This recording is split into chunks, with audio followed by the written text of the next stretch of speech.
నమస్తే.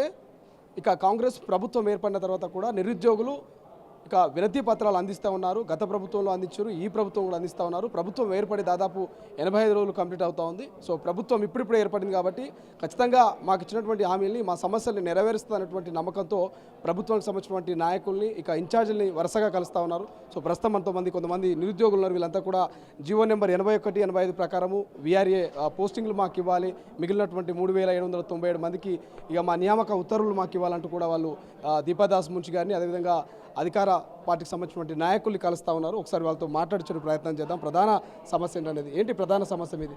సార్, మాది GO number 81, 85 అనేది గత ప్రభుత్వం తీసుకొచ్చింది. కానీ అది ఒక 80% మాత్రమే ఇంప్లిమెంట్ కావడం జరిగింది. మొత్తం 20,555 మంది ఉన్నప్పటికీ 16,758 మందికి పోస్టింగ్ ఇచ్చారు. ఇంకా 3,797 మందికి పోస్టింగ్ అనేది ఇవ్వలేదు.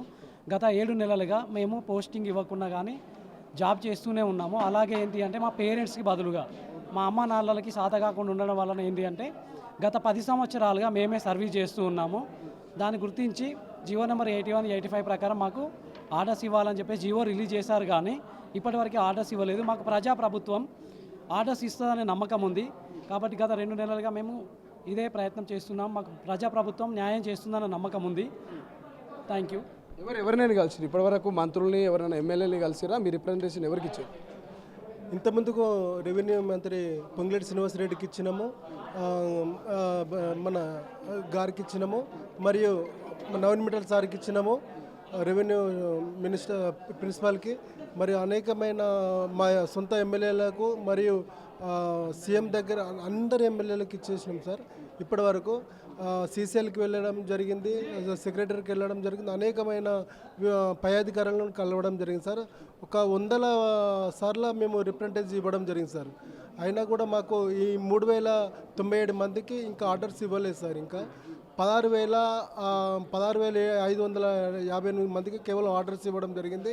ఇంకా మాకు త్వరగా ఇవ్వాలన్నది మన సీఎం గారికి అనేక 2 టైమ్స్ కలవడానికి వెళ్ళి ప్రయత్నం చేసినాము, కలవలేదు. ఈ ద్వారానైనా మీ మీడియా ద్వారానైనా సీఎం దృష్టికి వెళ్ళి మా యొక్క సమస్యను త్వరగా పరిష్కరిస్తారని మేము కోరుకుంటున్నాం సార్. ఎవరు మాట్లాడతారు? ఏంది ఇప్పటిదాకా దీపాదాస్ మున్షి గారు ఉన్నారు, ఇన్ఛార్జ్ గారు. సో ఏం చెప్పారు ఆమెకి? ఏం చెప్పారు మీరు? ఆమె ఏం భరోసా వచ్చింది అంటే మేము మీకు లెటర్ ఇవ్వడం జరిగింది. మా 61 కేడర్ వాళ్ళము 3,797 మంది ఉన్నాము. మాకు ఆర్డర్స్ ఇప్పించాలి మేడం. మేము గత 10 సంవత్సరాల నుంచి మా నాయనలకు మెడికల్గా వాళ్ళు చదవకుండా కానీ మేము ఆఫీస్కి వెళ్ళి మేము విధులు నిర్వహిస్తున్నాము. ఏ గవర్నమెంట్ స్కీమ్స్ వచ్చినా ప్రజలకు తీసుకెళ్తున్నాము. కాబట్టి మాకు వెంటనే ఈ 3,797 మందికి వెంటనే మన సీఎం రేవంత్ రెడ్డి గారు మానవతా దృక్పథంతో మాకు ఆర్డర్ ఇవ్వగలరని కోరుచున్నాం సార్. ఇప్పటికే 7 నెలల కాలం వృధా అయింది. ఇప్పుడు నెక్స్ట్ మన ఎంపీ ఎలక్షన్స్ వస్తే మళ్ళీ ఒక 3-4 నెలలు మళ్ళీ మేము బ్యాక్ అయిపోతాం సార్. మా సర్వీస్ కోల్పోతాం. అట్లాగే ఆర్థికంగా కూడా మేము చాలా వెనుకబడిన కింది స్థాయి వాళ్ళం. మేము దీన్ని దృష్టిలో పెట్టుకొని మాకు 3,009 మందికి మాకు ఇవ్వాలని కోరుకుంటున్నాం సార్.